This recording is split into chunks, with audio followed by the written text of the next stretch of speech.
ఇక నా పని అయిపోయింది, నా జీవితము ఎండిపోయిన కొమ్మ వలె మిగిలిపోతుందేమో అనేసి అనుకుంటూ బ్రతుకుతూ ఉంటాం. అవునా కాదండి?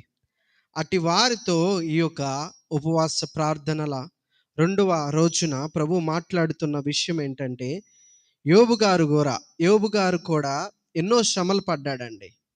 ఎన్నో వేదనలు. మనము అతని యొక్క సమస్యలతో పోల్చుకుంటే 0.101 కూడా మనము పడి లేము. కానీ అలాంటి గొప్ప సమస్యలు యోబు గారు తన యొక్క జీవితంలో తను అనుభవించి కూడా ఏమని తెలియపరుచుతా ఉన్నాడంటే, చూడండి, యోబు గ్రంథము 14వ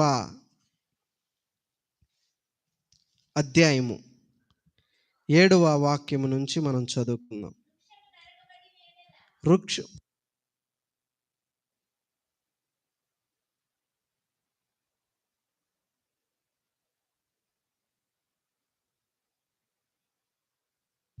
వృక్షము నరకబడిన ఎడల అది తిరిగి చిగుర్చుననియు దానికి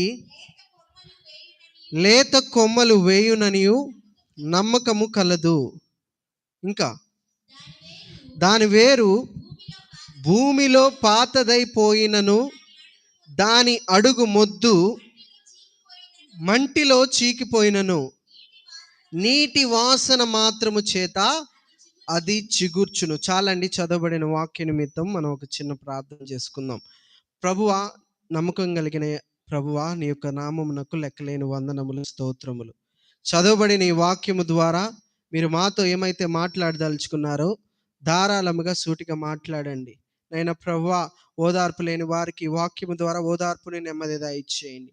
నీ వాక్యం వాదలలో నెమ్మదిని కలగజేస్తుందని నీ దాసుడు మాట్లాడిన రీతిగా అయ్యా ప్రభు, ఎంతమంది అయితే బాధలలో ఉన్నారో ఇటువంటి వాక్యం వారికి నెమ్మది కలగజేసే కృపని సహాయం చేయండి. అట్టి రీతిగానే నాయన ప్రభువా, విని ఈ వాక్యం మా హృదయాల్లో మేము భద్రపరుచుకొని మా జీవితాలలో నాయన ప్రభువా మేము అనుసరించే కృపని మాకు దయచేయమని యేసయ్య అతి పరిశుద్ధ నామములో మిక్కిలి అతి వినయంతో వేడుకొని పొందుకొని ఉన్నాం తండ్రి, ఆమేన్.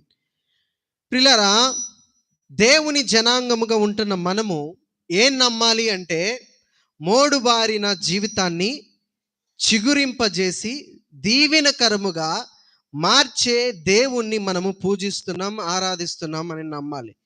దేవునికి స్తోత్రం తెలియపడదాం. హల్లెలూయా. యోబు గారు తన యొక్క జీవితంలో అప్పటికే అన్ని కోల్పోయి ఉన్నాడు.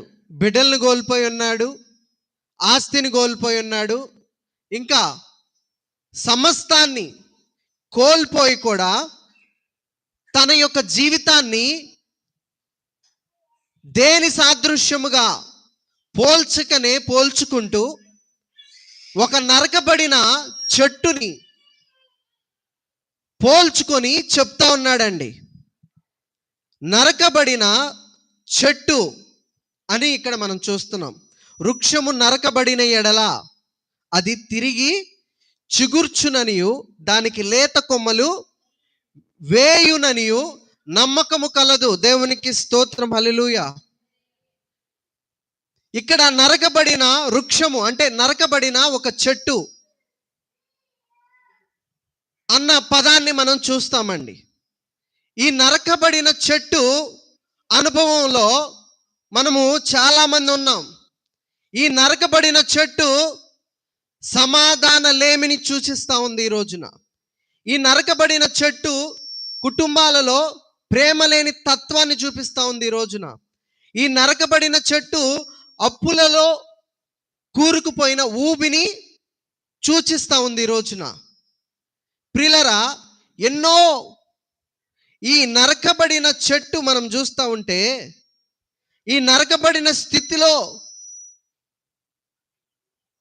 మనము జీవిస్తూ ఉన్నామని ఈ నరకబడిన చెట్టు సాదృశ్యముగా యోబు గారు తన యొక్క జీవితాన్ని పోల్చుకొని చెప్తా ఈరోజు వాక్యము ద్వారా ప్రభు మనతో మాట్లాడుతున్న మాట ఏంటంటే, చెట్టు నరకబడటం అనేది శ్రమలకి, నష్టాలకి, అదే